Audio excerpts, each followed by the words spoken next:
Yeah, I think it's a pretty big deal. I would say it's the most exciting thing that I found in my career. It's really, I've been, losing sleep and excited, waking up excited in the morning about it for a long time.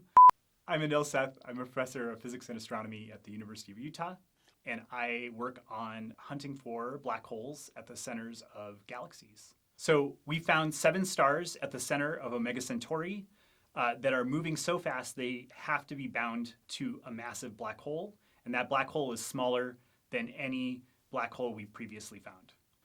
So we have these 2 types of black holes that we know about, these stellar mass black holes and the supermassive black holes. What we've been hunting, what I've been working on hunting, are intermediate mass black holes.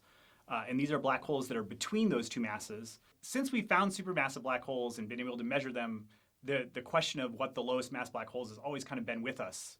Over time, it's been more and more puzzling that we haven't found an intermediate mass black hole.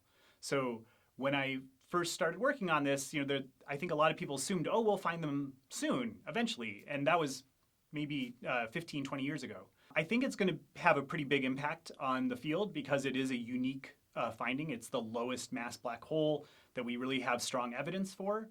And it really helps prove that those exist. This work was led by scientists from the Max Planck Institute for Astronomy, my longtime collaborator Nadine Neumeier, and her PhD student Max Haberl. Nadine and I started this project about 5 years ago to study this really exciting object, Omega Centauri, in as much detail as we could, and that included getting Hubble Space Telescope observations. So Omega Centauri, in addition to being the most massive star cluster in the Milky Way, is also has a lot of unusual properties that make us think that it used to be the center of a small galaxy, and so that there's been a controversy for 15 years or something about whether there's a black hole there. So about 4 years ago, my collaborator Nadine Neumeier asked Max, this new graduate student, to start looking at these 500 Hubble Space Telescope images. And he was able to produce this amazing catalog of over 1 million stars' motions within this star cluster. And we found 7 stars that are moving so fast they have to be bound to a black hole at the center of this cluster. And these are just this needle in a haystack of the 7 stars right at the center out of this million that happen to be close enough to the black hole to feel its strong gravity.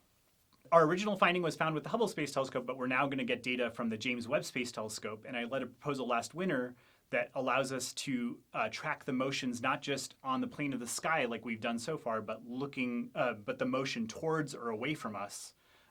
And that will tell us the full velocity of the stars and allow us to constrain the mass of the black hole. One other thing we're hoping to learn from the James Webb Space Telescope is we're hoping to actually see the black hole, and then we'll also be able to probe how it's interacting with its environment.